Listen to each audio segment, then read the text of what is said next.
สวัสดีซื้อเด้อกระลำหมู15 บาทขอต้อนรับเข้าสู่ช่องป้าจำลองจะหาย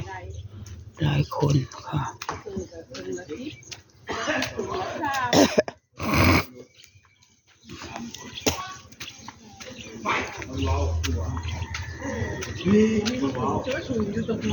เด้ไปซื้อถุงนะซื้อนะเพื่อนค่ะนะโอ้มะม่วงอันนี้เป็นนี้แล้วม่วงอะไรของกระเตือม่วง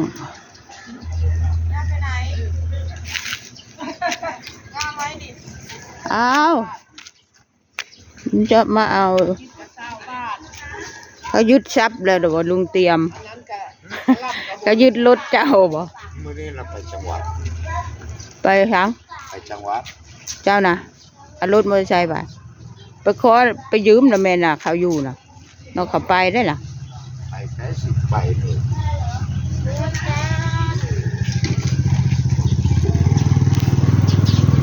ก้นมันไผวะทุ่งบ่ได้ทุ่งจะเตอคุณเหรอทุ่งจะเตอโก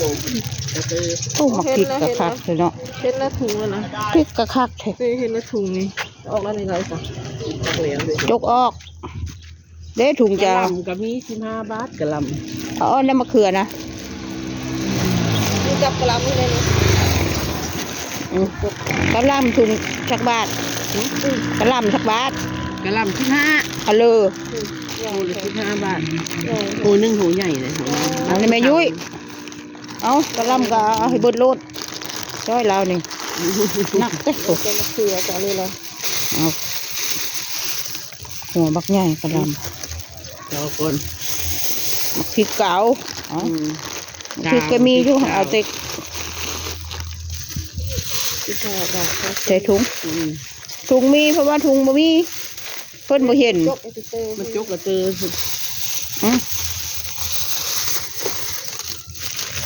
อันแบบใดเชฟ2 อันนะแบบนี้จะเสพเนี่ยพอมักแบบนี้ละให้มันเป็นธรรมชาติมาโทรให้เจ้าของมนุษย์มันยาวเจ้าบ่ปลูกเองนะยายคอยแล้วปลูกเองตาปลูกคอยไม่ได้ปลูกเจ้าเลยอ่อนก็เลยอันนี้เนาะอ่อนส่วนอันใดแคบอันใดแคบทำเดียวมั่งย้ายบ่แม่นอันนี้บ่อันนั้นไปได้หลายได้น้อยอะไรเล็กกว่ากันแต่ว่าแคบสิอันนั้นก็ดีอยู่บ่ไม้ของเราจะตัดเอาเล่นกันเจ้าตัวนี้15เป็นอีดาว45วัน35เนาะ35บ่ได้น้อยใดนะก็ยายอยู่35 บาทโอ้คักขนาดเด้มาเด้อพี่น้องมาซื้อมักทั่วมักแตงมักน้ำคุณย่ายแม่ใส่บุญนี่ลงไปขายหมดขวาน35ตอน5 บาท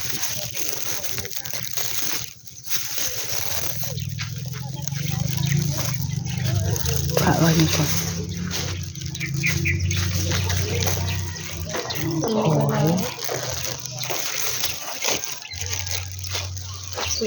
เกลือจะเลือกเอาโอ้หมกพริกแบบนี้ก็มีเจ้าคือกันคิวนี่เนาะคิวบ่มักอันนี้ต้องใส่กรอกเนาะเขาทำใส่กรอกโอ้เอาบดกวนเอาคิดมาของยายนะ4 อย่าง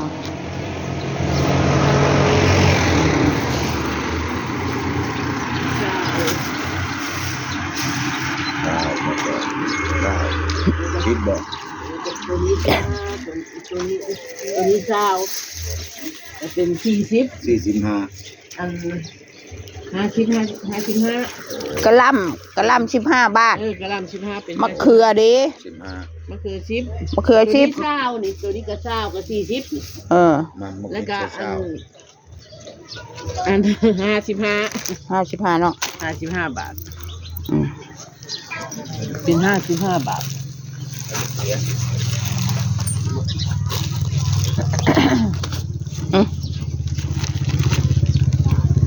ตอน45เนาะ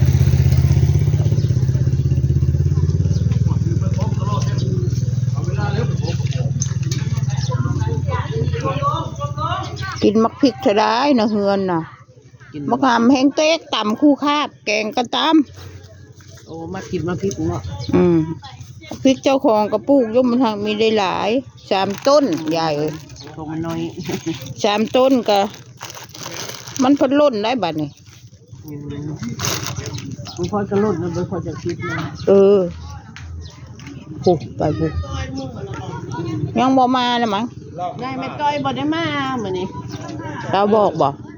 นี่เห็นเพิ่นเห็นเป็นตะไคร้มัชลีคนไปขายอยู่มันอุดหนุนก็ได้อันว่ามันจังเลยหลายนะมันเพิ่นบ่มีจอยเด็กเจ้าอันนี้15หม่อมอันนี้กระหล่ำนี่ โอ้อยู่จู่ๆหันกระหลำกะ มากินในเจ้ามันคือ เช้า ชิป ก็พอเอาหั่นละ มันคือชิป มาคือกระไรอยู่ เช้าก็หิบเอา ดีกว่าชื่อนำในแม่จอยเด้อเฮ้ย นิดนะคนเดียว เนาะนอม อืม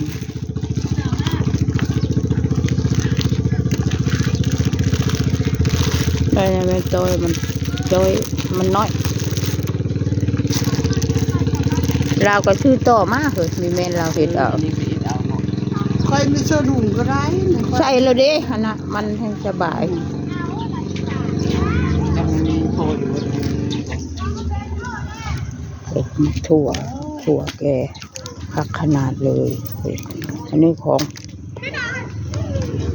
ผักพริกอันนี้ก็มีพริกกินแหนมอันนี้ อืม พริกขิวตั้งหากเราเห็ดซื้อ มันคือไอ้แม่นแก้ว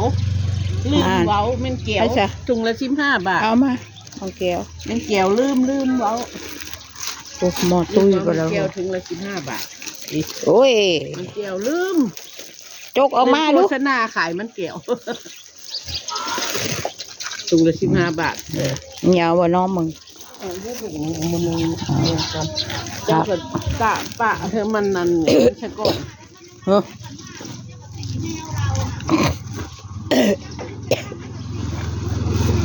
จกเอาดูเดี๋ยวก็จะได้ถุงนี้ ไปใส่วะไปใส่ นี่แหละ ไปชิโลไปโรงเรียนโรงเรียนมันคือไปพุ่น ก็ไปพูดแล้วลุงนี่ตะงอย ไปเลย เอาพริก1 ถุง เอาพริก1 ถุง แล้วเอาบ่มันแก้ว 20 บาทแองแก้วเอาไหม ไม่เอาจ้ะมัน ถ้าเอาก็จะไปวะไว้ในเฮือนก็ได้เฮ้อ ต้นถือมันแล้วก็ถุงไม่คิดจ้ะ มักพิษถือไปนำโดด ข้าว นี่อันนี้เงินแม่พี ถุงละ20 บาท ใช่เนี่ยมันเท่ไปน้องแอดมินเดินทางปลอดภัยนะจ๊ะเอ้าเก่งไปเดินดูเต่างอยเนาะ แล้วบังด้วยเลยอีกนี่ แมงแก้วก็มีหมดทุกอย่าง อันเข้าอันนั้นแมงนี่ ขอบคุณค่ะก็จบคลิปแค่นี้นะคะ